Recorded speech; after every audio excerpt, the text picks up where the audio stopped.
Good morning, good morning, good morning, good morning. I'm excited today. Happy Tuesday. I have an incredible show for you today. I was speaking with the guests backstage, and I already know you're going to love them. You're going to love their stories, their journeys. You're going to learn from them. But you know what I'm going to do and what I'm going to ask you to do before I go ahead and introduce today's guest. I'm going to ask you what I always do Monday through Friday, every day, and that is to go out and be an evangelist for the Roundtable Talk Show.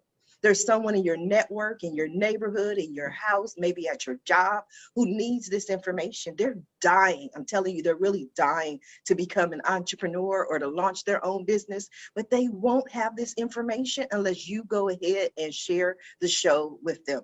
Share this show, because every show is amazing, but I know this show is going to be incredible as well. So as I always say, friends don't let friends miss out on the Roundtable Talk Show.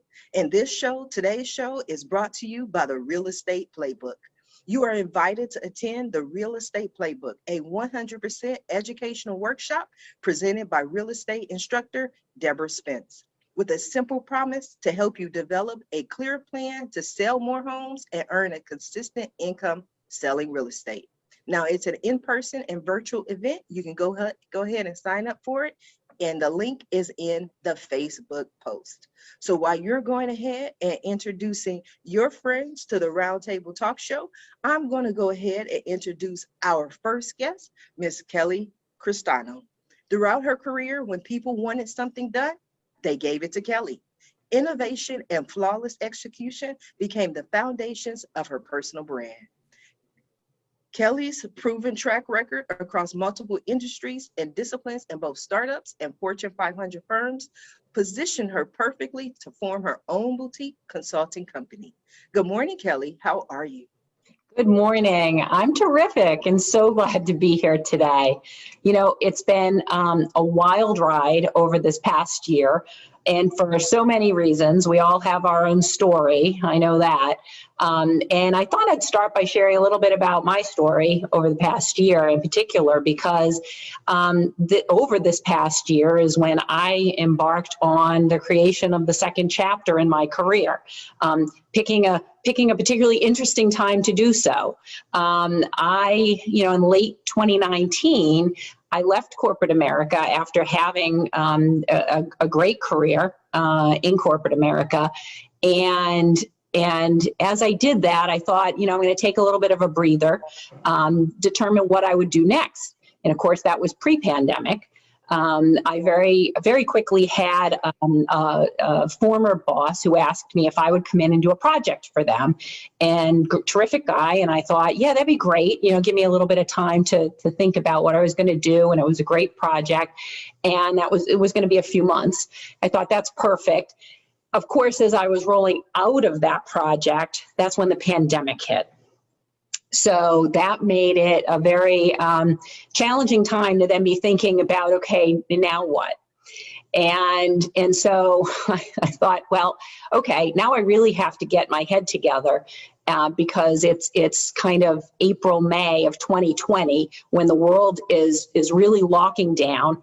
And now is probably not a great time to just think about what had been the traditional thing to do in corporate America, which is break out your new suit and start sending out resumes. And so I thought, well, okay, I need to take a different path, I think, and something that if you had asked me 5 years before, 10 years before, I wouldn't have thought that this was going to be a path for me. And instead, I took an inventory of what I love to do, all the different skills I had, talked to a lot of people, and thought, I'm gonna give a shot at my own business. And I pursued this consulting business, got a website up and running, and started some calls, really business development, but I wasn't thinking about it in those terms at that point. And fast forward, it's exceeded my expectations. And so Igi Enterprise is my business. We provide consulting services that span the gamut, mostly for financial services organizations, but both earlier stage companies as well as established organizations, and mostly in the sales and marketing arena, although we've got a lot of strength in the operational and analytics side as well.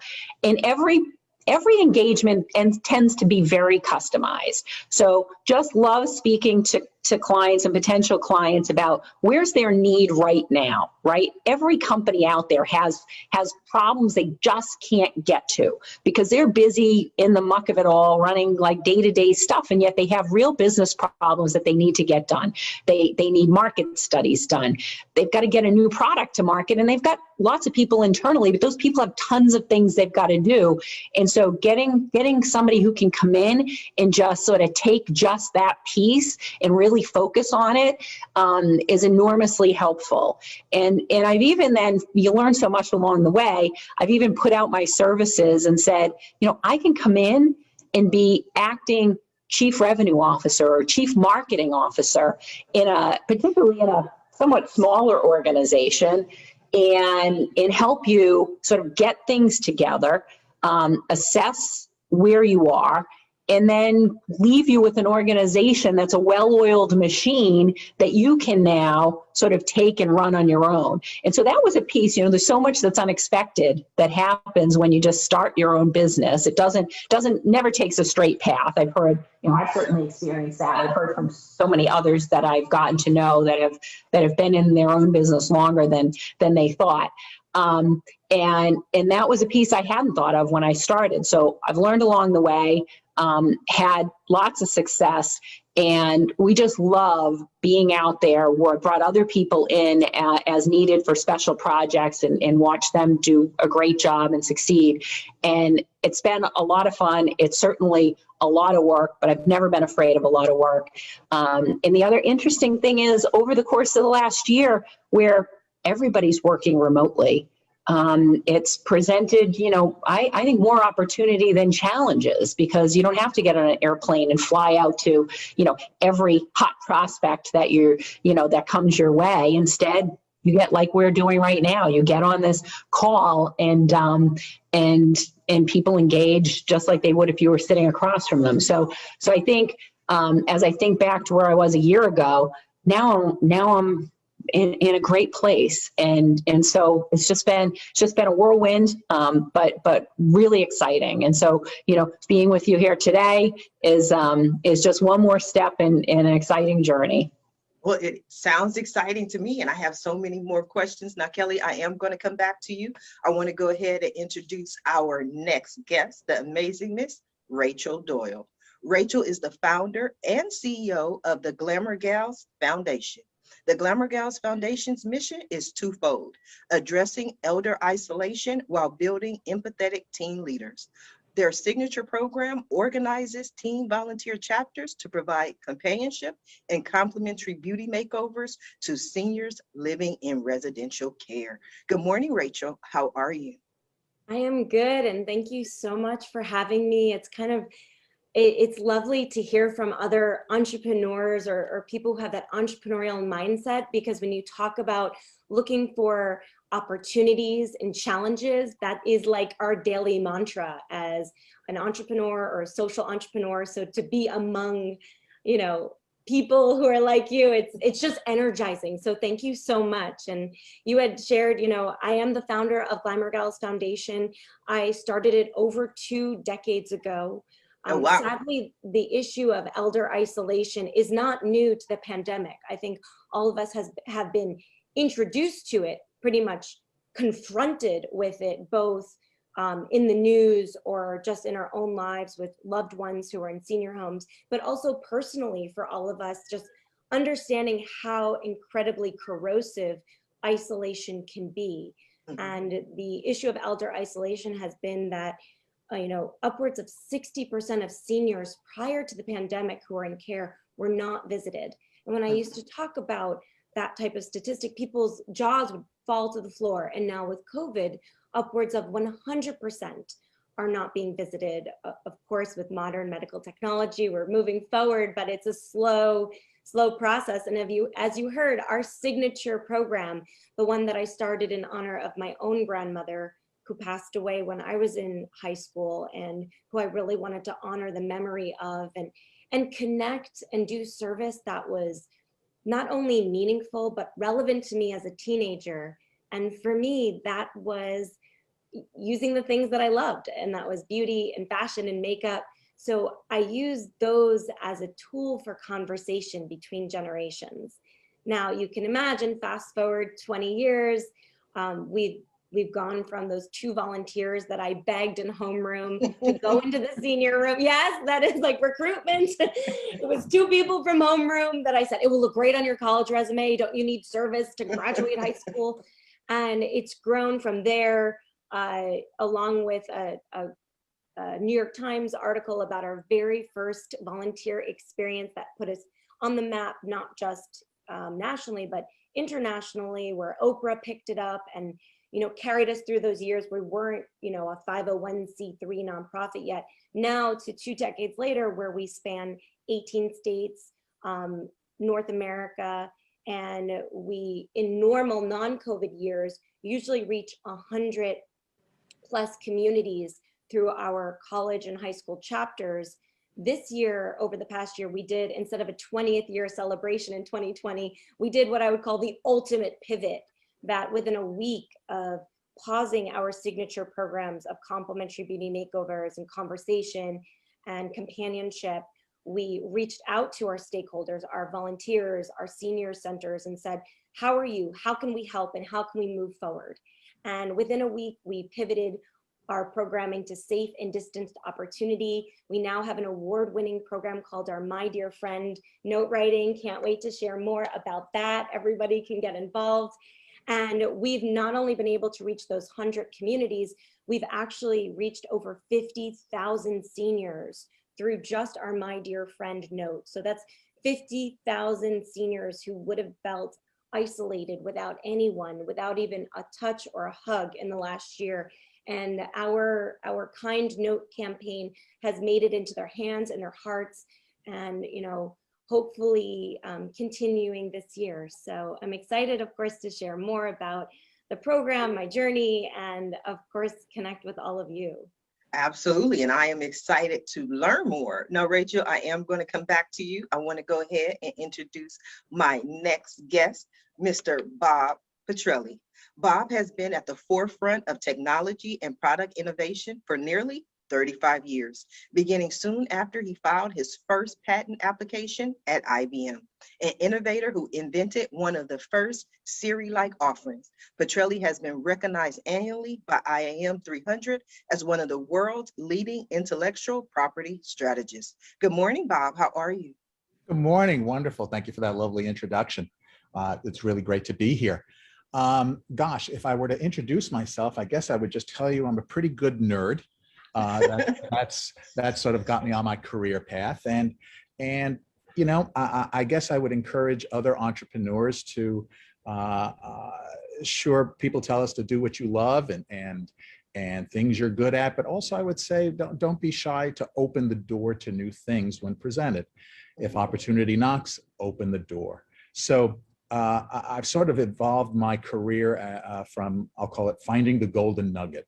That's the type of person I am. I try to find solutions, or I try to take massive data sets and find value within them.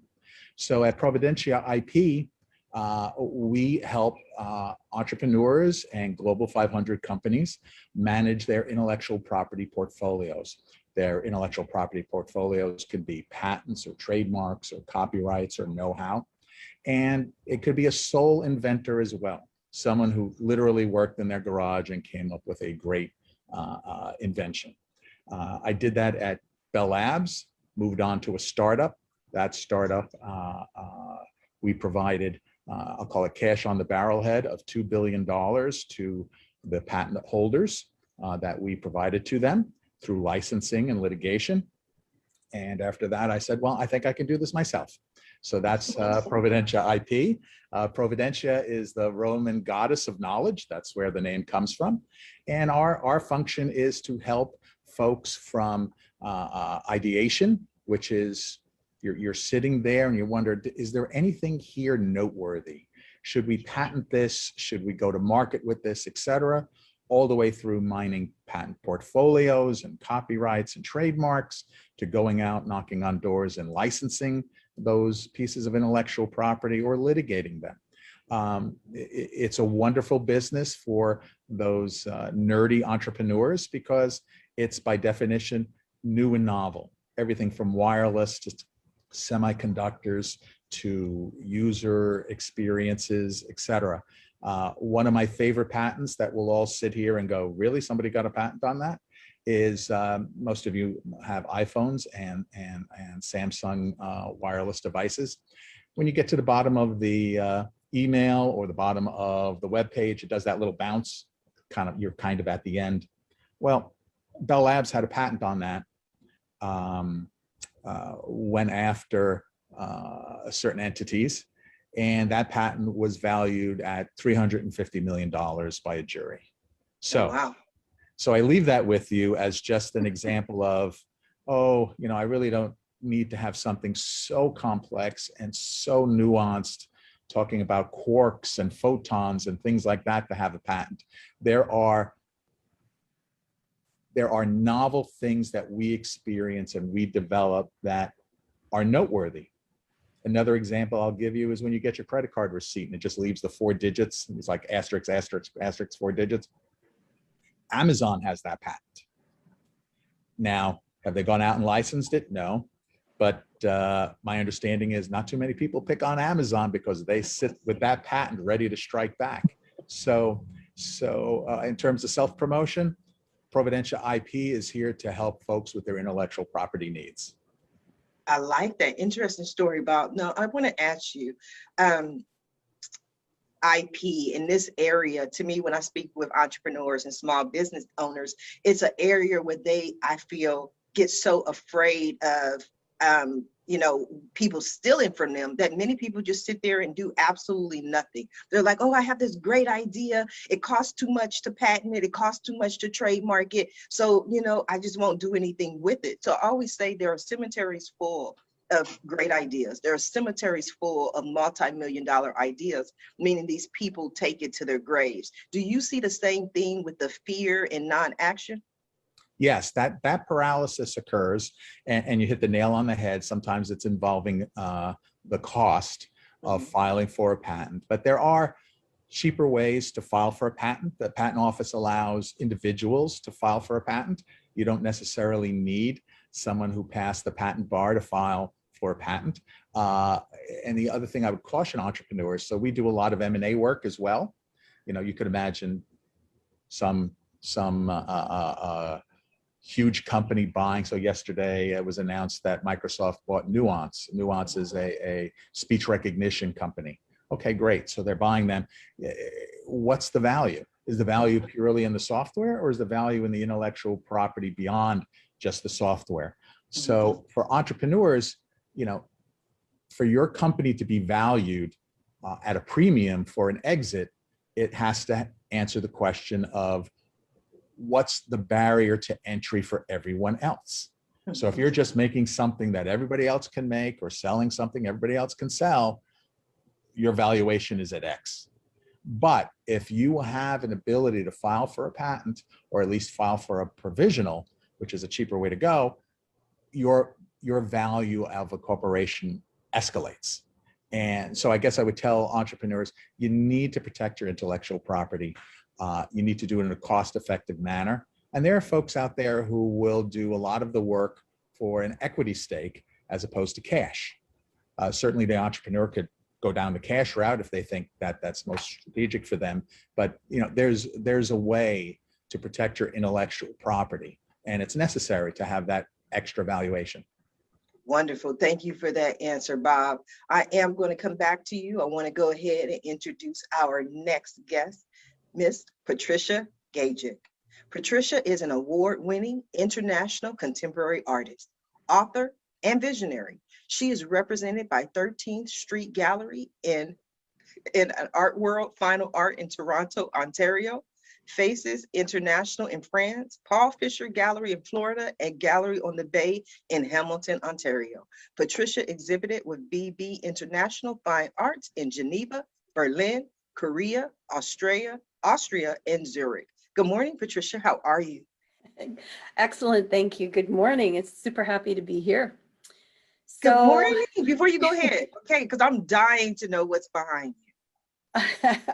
well, I live in Canada, just in between Toronto and Niagara Falls.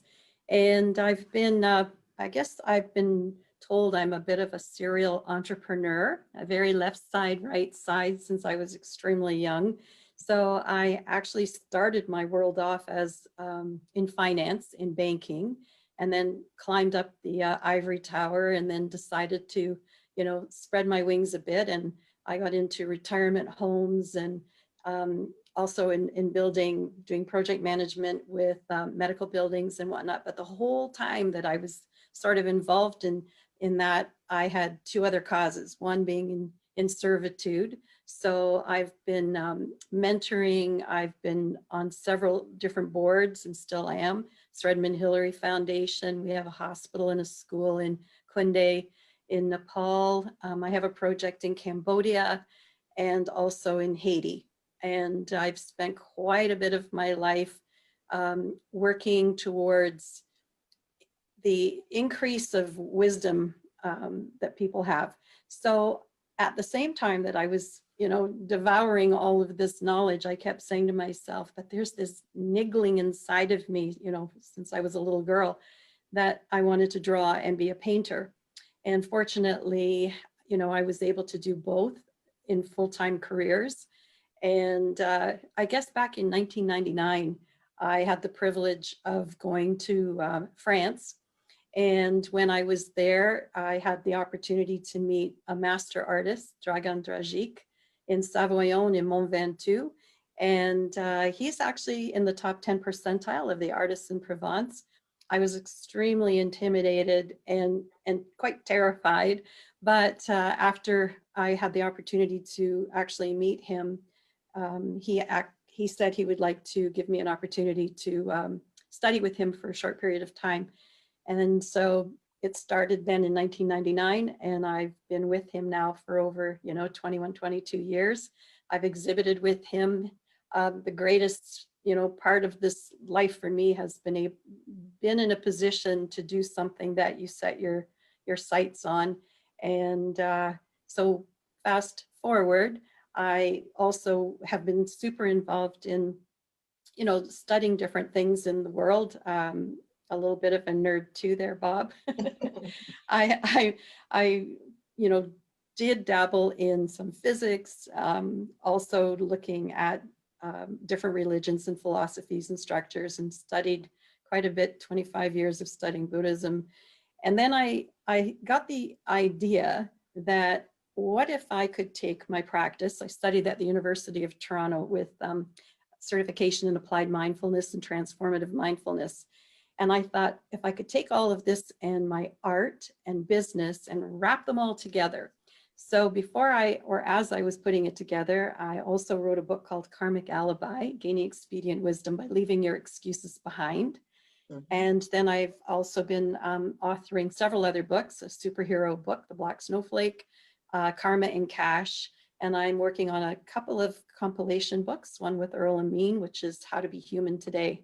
So I also then said, why don't, setting myself aside from all of that, I really feel there's an essence that's needed in people's lives. It's like saying self-care and giving yourself the tabula rasa, like opening up the clean slate where you just literally, you know, take everything that you've known and throw it out the door and say, how can I start again? And so I created the Karmic Art Experience, and I've done a few of them, and now I'm putting it into a 6 to 8 week project. And I'm looking forward to the results of that. In my happy dance of life, I've had quite a few sort of like benchmarks. I've had a couple of hole-in-ones as a golfer.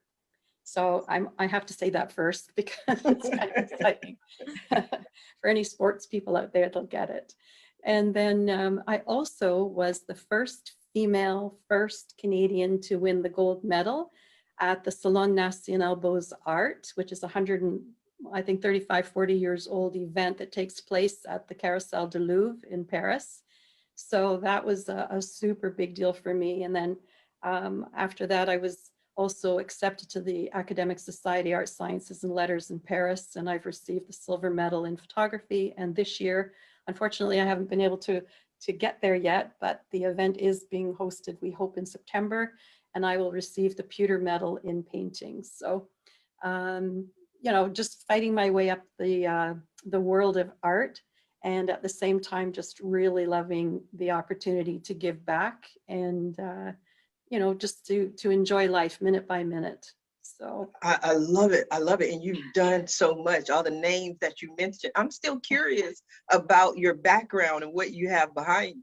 yes, so I have done a little bit of, you know, the speaking tour, and I was offered an opportunity to speak actually a couple of places in New York. So I was able to interview Scorpion, who happens to be the smartest man, they say, in the world. There's a television series that was done about him. So I interviewed him on the stage at Carnegie Hall. Oh, wow. And then I was also given an opportunity to speak at NASDAQ, which I did. And then behind me is the Jumbotron in New York. And I had my photograph and my painting on the Jumbotron. It's only up there for like 45 seconds or 55 seconds, I think, but we had our picture taken in front of it, and it's a memory and something I will always, always cherish. Yeah. Well, you only need 55 seconds to create a memory. You know, as long as you, if it takes five seconds and you got that photo, that's what matters. Because I be holding on. Took decades to get there. Yes, exactly. But I mean, you mentioned the Louvre, you mentioned, you know, Carnegie Hall. I'm like, I'm gonna come hang out with you, Patricia. You're welcome to. Love it. Are you familiar with Viviana Puello of Art Tour International? Actually, I am, and I was the Artist of the Year for Art Tour magazine. So my painting is actually on the cover for last year, for 2020. And I totally, absolutely love her. She's amazing. Yeah. She's amazing. She's a wonderful friend. She's been on the Roundtable Talk Show, I want to say 6 times. I may be off by 1 or 2, but she's a regular guest. She has the Earth Day celebration coming up on April 22nd. So I'm just excited. Right. I'm definitely excited. Wonderful. I want to go back over to Kelly for a minute. Kelly, we heard about your journey. And one of the things that Patricia started off with is that she said, I'm a serial entrepreneur. So for someone like yourself, Kelly, who's basically just sticking her toe in the pond and getting started, were you afraid? How did you feel during this process?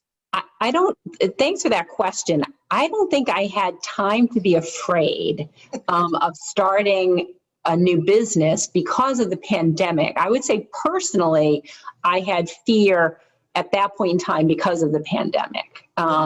You know, this was like sort of the April heading into May timeframe, and we were all so locked down. You think about isolation, as Rachel mentioned. My mom is in her late 70s in Boston. At the time, I was in Pennsylvania. So there was so much to worry about. And we saw at that point, unemployment was starting to skyrocket. Everything was shutting down. And I just thought, you know, what am I going to do? And I, you know, I can't just not work, right? I didn't, you know, I was like, that's not an option. I mean, I have always loved to work. It's a big part of my life. And, you know, financially, I'm too young to not work. And so I thought, what am I going to do to make my own future, right? In these circumstances, which I don't have control over and can't change. Right. And so sat down and just started thinking that through. So I will say I had the benefit, though. I know in my opening, I talked about being, you know, part of corporate America. I did have the benefit of a couple of things. One is, one part of my career, I had only worked freely for 3 companies, which is different than what we see a lot of with people earlier in their career these days. one of the companies I'd worked for was really a startup. I didn't found the company, but it was in the early stages, earlier in my career, working for a serial entrepreneur, wonderful woman. So I had that experience years back, and so that was helpful, at least in my background. But that had been years ago. And so, but it wasn't exactly the same. It wasn't a one person company. When I started, there were already 30 employees and that kind of thing. So yeah, I mean, I would just say, right. What do they say? Necessity is the mother of invention. And that's Yes. probably a good theme to how I got here. And then other people, I am so grateful at the generosity of people. I reached out to some other people I knew who had left corporate America over, the past like 5 to 10 years, and people who, yes, I had relationships with, like business relationships with, but hadn't talked to in years, and just was like, hey, got any time? And not one person didn't return the call. People are very generous. Wow. I mean, but that's a reflection on you as a person. There are a lot of people who would not have been able to reach out to people from 5 and 10 years ago and actually even get that call answered or that call responded. So the fact that you did says a lot about you. So I think that's wonderful. And they say that more millionaires are created during a recession than any other time, so the fact that there was a global pandemic, the tragedy was the lost lives and the pain and everything that happened, but a lot of people saw their creativity grow. Bob, did you see that as far as innovation, where all of a sudden everyone has an idea? Absolutely. In fact, during economic downturns, you could just imagine that CFO sitting on an expense line for patents, patent maintenance. So once you get a patent, you have to pay to sort of maintain it, not only in the US, but any other jurisdiction around the world. And they look really hard at expenses for some reason during economic downturns. And they say, what's all this doing for me? Right. And someone, folks who do what I do for a living, they can come in and do one of two things. One, create the big, long strategy for them to essentially monetize their patent portfolio. And that strategy can involve two aspects. One is the long-term licensing and potential litigation path, or taking those patents, researching them, and selling them to folks in need. So you could imagine, if we go back in time, there was this company called Apple, and they made computers and they made iPods. They had nothing to do with smartphones. They had nothing to do with cellular communications. And now they're getting into that business. You can imagine, 10 years ago, they're doing this. Well, guess what they need? They need patents in the wireless area, because all those companies that spend billions upon billions of dollars in the wireless area have those patents. The Lucents, the Nokias, the Ericssons, the Motorolas, the Alcatels, all of those folks are sort of sitting there going, hey, wait a minute. You don't get to produce a product and use my billions of dollars of research for free. So yes, during economic downturns, that's exactly when the bright, hot light of innovation gets focused. I like that, the bright, hot light of innovation. That sounds like either a book or a podcast. I don't know which one yet, Bob, but we're going to work. Well, thanks to your suggestion, it probably will be right now. Royalties, Bob, royalties. You've learned. Very good. Very good. She's got record of this. That's First right. show of 2021, you're already creating books, right? Yes, absolutely. Now, Rachel, Patricia talked about being a serial entrepreneur. Kelly talks about, just starting on her entrepreneurial journey. You started in high school, or maybe you started earlier than that. Sometimes I love asking, I'll get to Patricia, I'll ask Patricia this, but I love asking serial entrepreneurs, were they that little kid that sold candy, or did they have that lemonade stand? Like, I don't know why, it's almost 100% of the time, 10 out of 10, they're like, oh, well, yeah, I did this. It was usually something in them. Was that you, Rachel? Reflecting back, I think about some of the quirks I had as a kid, and one of those was every 3 months I would rearrange the furniture in my bedroom. And I want to say I did this at an age where I think my parents were in the kitchen being like, what the heck is going on upstairs? Because I'm dragging dresser or a bed, and I would disassemble the bed to move it. So there was something about not being comfortable in a space too long until I got bored with it and wanted to change it. So I feel like that sort of preparation of rearranging my room for like a decade, starting at the age of probably 6 or 7, definitely prepared me for like having an interest in being at least a social entrepreneur, an entrepreneurial feeling. I also, one of the ways, aside from like babysitting or something, I had a party planning business unofficially, like for other people. They'd be like, oh, you need a party plan for your 10-year-old. My 10-year-old can do it. So How old were you, remember, Rachel? like, planning out like maybe a 2-hour time period and really thinking about the flow of the event, keeping people engaged, having a good time, what do you get to leave with? And all these little things that, now that I look at when I'm solving a problem or tackling a project, it's like, those are really important, and those types of skills. So I didn't necessarily have the lemonade stand. I definitely had plenty of part-time jobs, anything from chimney clean salesperson. Everybody seemed to rent or not have a chimney. But you learn how to pitch and sell chimney cleaning services to the yellow pages, people in the yellow pages. Wow, I love it. Your story was interesting. I want to go back to this party event planning. How old were you when you started that? That I bet it was very unofficial. Let's just say it was not an incorporated. I didn't give it a name, but it was something I monetized, a hobby of mine that I really loved to plan things. And people said, again, it was just one of those things where I think I found opportunities where I could connect people or do things that produced a result in some way. And I was hired and paid for it, necessarily off the books, but it wasn't official, like I said. But I think anything that things can start as a hobby, but once you monetize them, it really is more than that, and that's what I think any entrepreneurial, be it starting a consulting business or having a nonprofit, how do you go from like the bake sale and the hobby to an organization that can grow and a structure behind it? And when I first started GlamourGals, I was put in touch with the woman who started Dress for Success, Nancy Loveland. And on this 15-minute phone call, she gave me 2 pieces of advice. The first was, don't quit school, because at the time I think I was graduating high school. And people were like, oh, aren't you going to do this entrepreneurial thing? You have this GlamourGals. There's so much demand internationally. People are talking about it. And I was like, okay, I'll go to school and I'll keep doing this like superhero good person thing on the weekends and nights and mornings, because like good entrepreneurs do.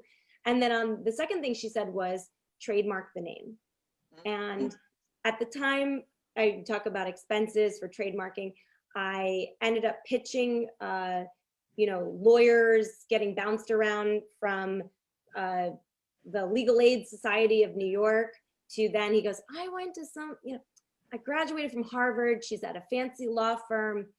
Call her up, give her my name, and call me back if you don't, reach her. Well, Nick Lundgren, I never had to call you back because Rose Cobb at Patterson, Belknap, Webb and Tyler, years later, I actually went to their offices, which is overlooking Bryant Park.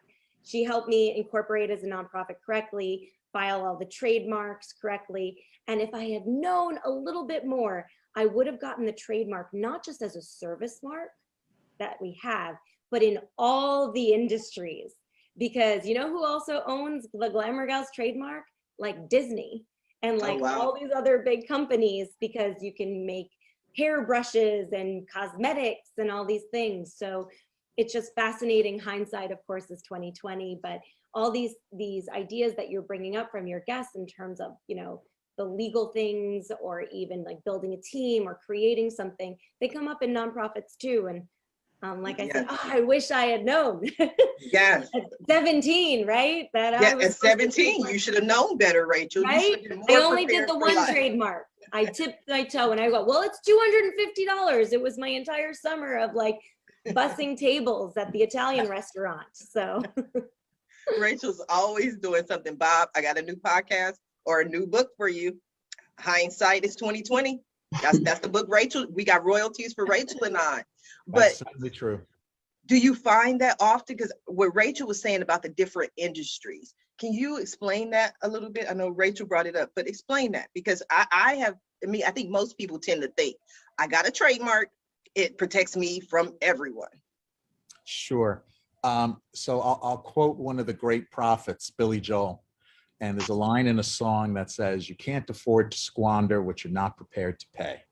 Mm. So whether it be in trademarks or patents, so I'll go to patents first, then I'll go to trademarks.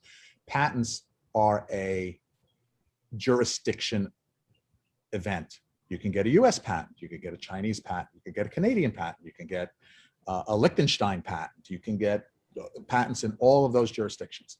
Now, you have to sit there and wonder, well, I'm making steel straws in a unique way.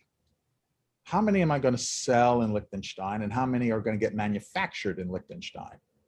So maybe strategically, it doesn't matter to you. Maybe if you're AT&T or a big global company, and you're trying to impress upon future licensees how powerful your patent portfolio is, when you start coloring the map of the globe, you might want the dot in Liechtenstein just to impress them. So now if we go back to trademarks, so trademarks are essentially in terms of a good or service. So you select those goods and services that you want your trademark in. So if you check all the boxes, it costs you more. If you pick a narrow box and it's just a service mark, or it's just for hairbrushes, so it's for cosmetics only, well, you get the trademark there, but others can get the trademark elsewhere. Famous examples are, I think, Budweiser beer is not trademarked all around the world. There's a couple of countries that can use the phrase Budweiser. But there's another piece that I would share with Rachel, which is trademarks and things of commerce also go back to common law. So if you didn't file a trademark, it doesn't mean someone can just take it from you. So if you've been using it earlier on and can document that, well, okay, so be it. Someone doesn't get the right to take Mr. Goodwrench away from you if you were using Mr. Goodwrench earlier on. So I can remember traveling in Korea, doing some licensing, and there's this town called Itaewon, and they manufacture goods. We used to go there for men's suits because they were cheaper. So I'm strolling around, and they had 102 Dalmatians.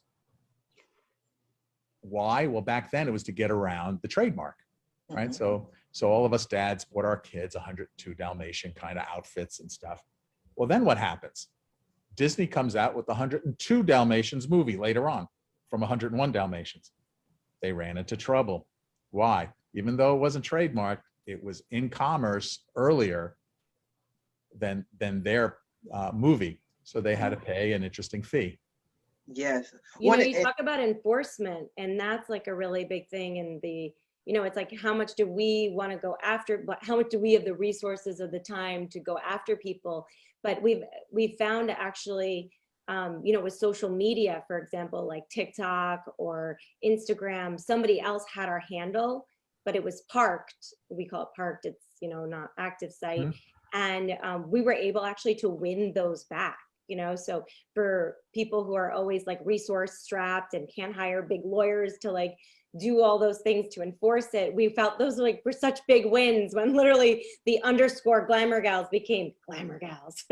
Yes. And so much easier across, like, follow us on social at GlamourGals. Right. There are folks like in my business that we price it, I'll call it success fee based, meaning you have a patent, you have trademark, you want to license it, and we'll assess it, and we'll go do the work for a piece of the success later on. So it's zero money up front from you or others, but we'll take a piece of the action at the end when they have to pay you. The other suggestion I would have is, for the most part, people infringe these things by accident. They're not really looking to steal somebody's idea. Some do, but most don't. a nicely worded letter identifying your intellectual property and asking them to cease and desist works more often than not. If you're Yes. asking for money, well, you need to keep knocking on the door.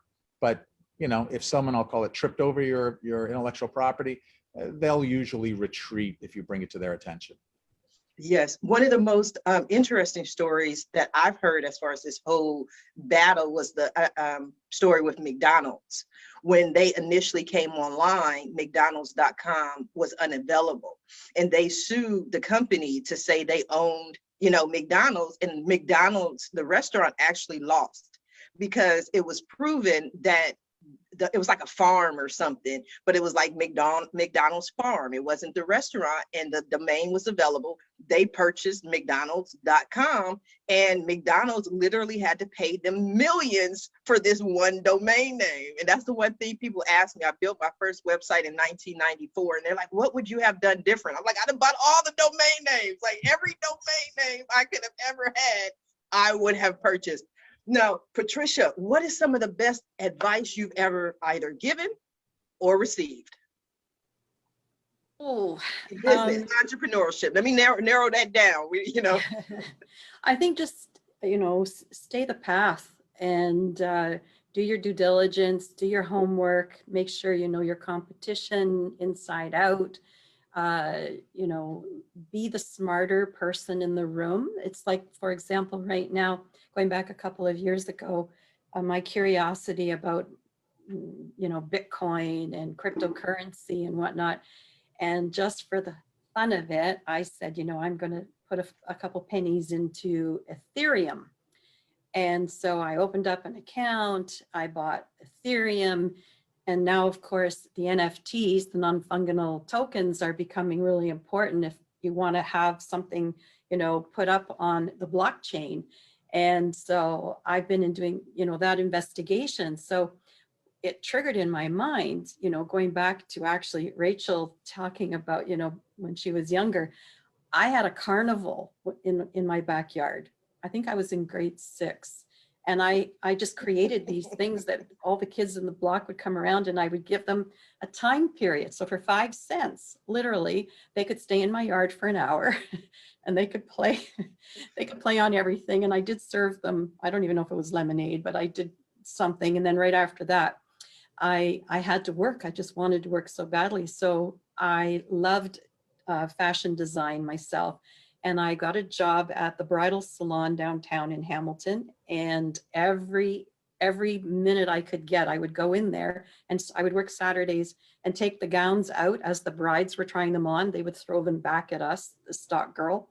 But I learned so much about business and the operation. And so I think that, you know, as we get older, we sometimes think that we haven't, you know, experienced things that we could pass down. But the more I listen to all of you, and the more I think about the things that have happened, it is those glimmers of choice and difference and the idea that you should hold on to, because, you know, honestly, you just don't know. Like right now, this is a good example as well, to play the game with the NFTs or the blockchain or the gambit.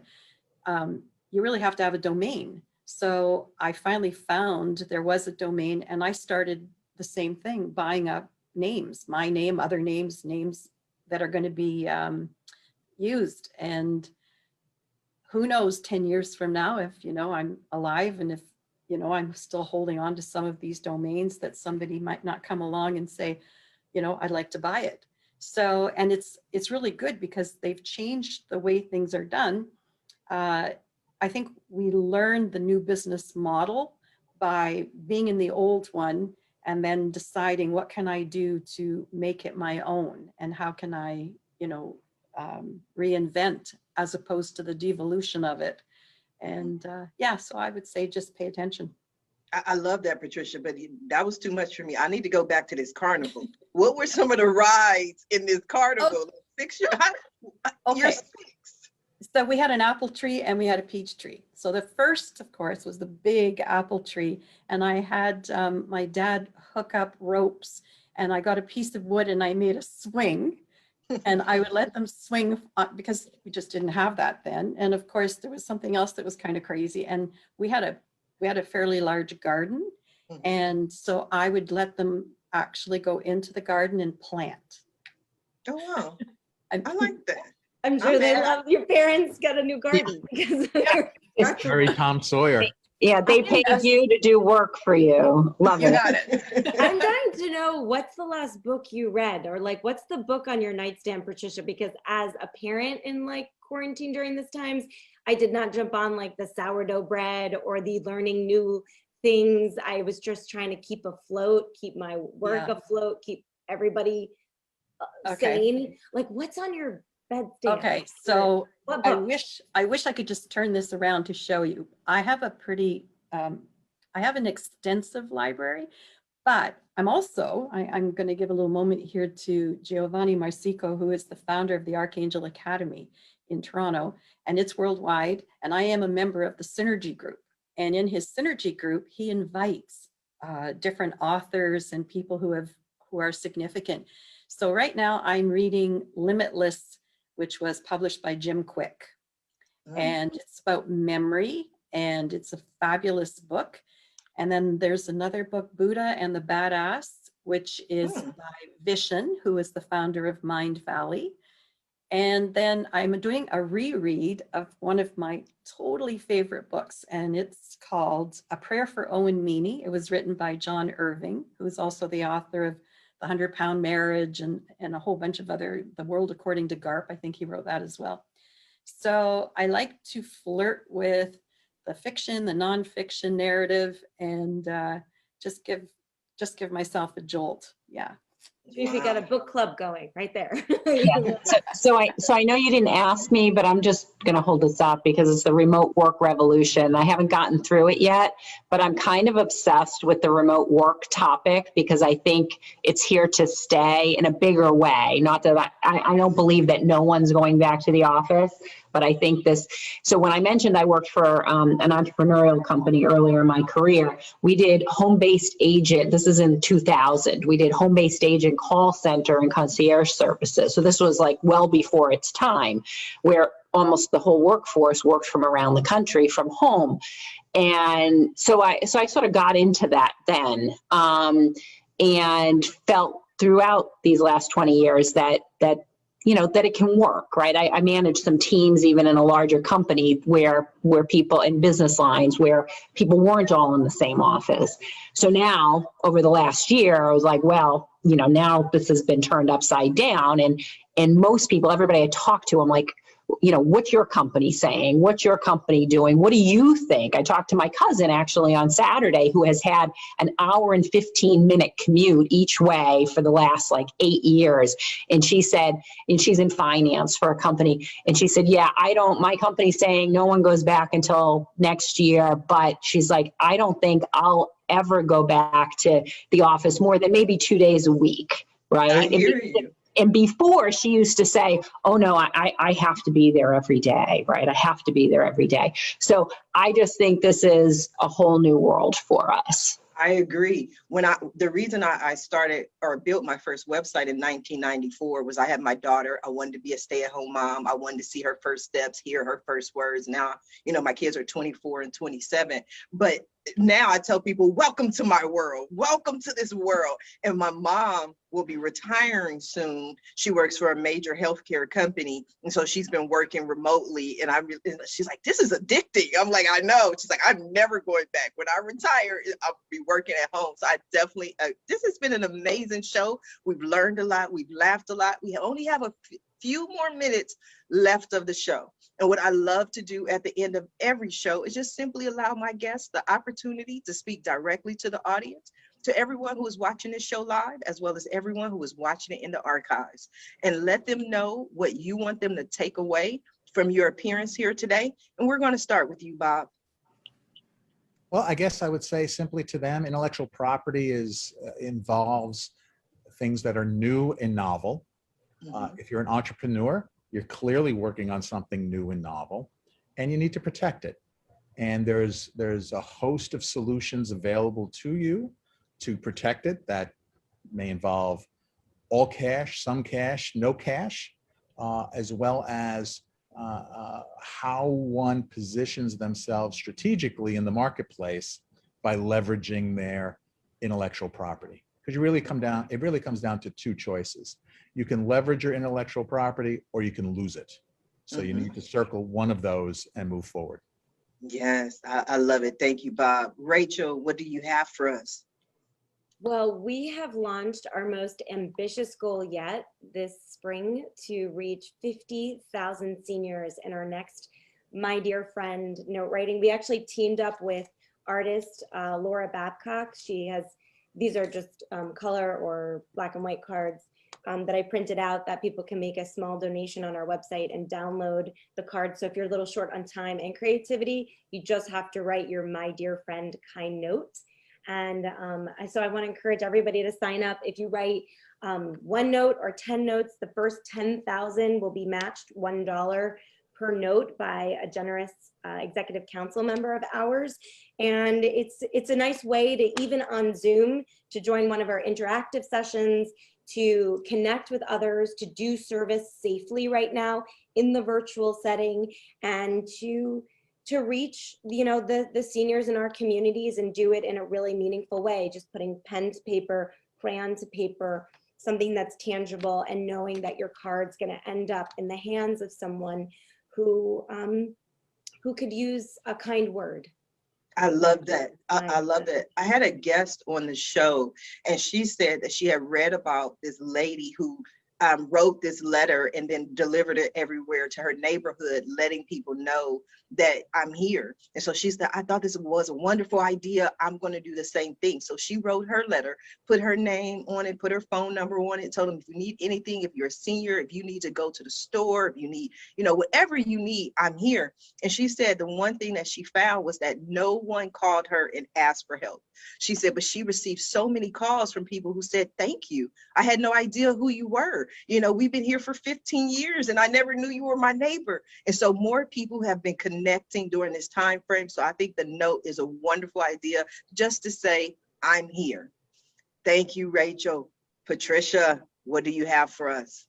Well, boy. So first of all, I think servitude, we have our charity, which has now a 501c3 also in the States, as well as Canada and Spain. It is www.helphealhumanity.org. So I would love for people to visit that and to have the experience of not just donating money, but becoming responsible and finding it really important in their life, in their day-to-day life, to include humanity as a strategy. I'd love for people to visit my website, patriciakarengigich.com, and look at my artwork. And then I should have a page up very soon for the Karmic Art Experience. And I guess I also have to say this, I'm a Rotarian, and I encourage everybody in this day and age to push the buttons around themselves and become either familiar with Rotary, to support Rotary, to become a Rotarian. If there are young people in your life that they should join Rotaract. The environment is a big part of what we do here, and I think that's really important. And I guess the last thing I would say is just as an entrepreneur, and people talk about fear, just remember, fear is not your currency. And I'll just leave it at that. I like that. Fear is not your currency. Is fear your currency, Kelly?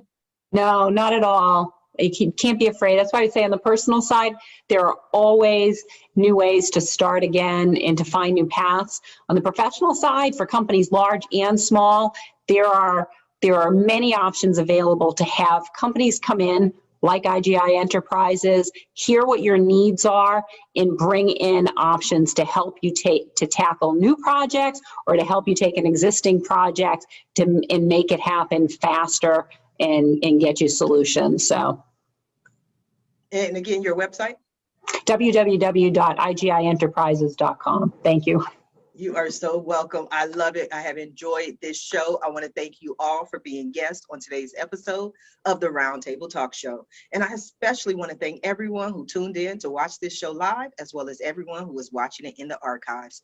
Just because you didn't catch the show live does not mean you're not important, and it doesn't mean we still do not need your support, because we do. Please go ahead and share the show, but I always ask that you don't just watch the show and you don't just share the show, but that you support our guests.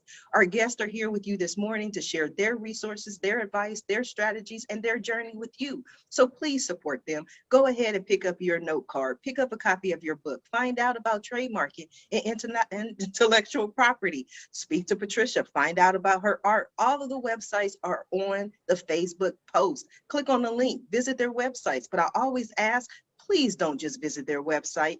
Follow them on social media, reach out to them, send them a message. And when you do, please let them know Sharifa Hardy says hi. Now, if you're interested in more ways that I can help your business, or maybe you want to be a guest on the Roundtable Talk Show, please visit my website at asksharifa.com. Until tomorrow morning at 8 a.m. Pacific, everyone have a safe and a blessed day. Bye now.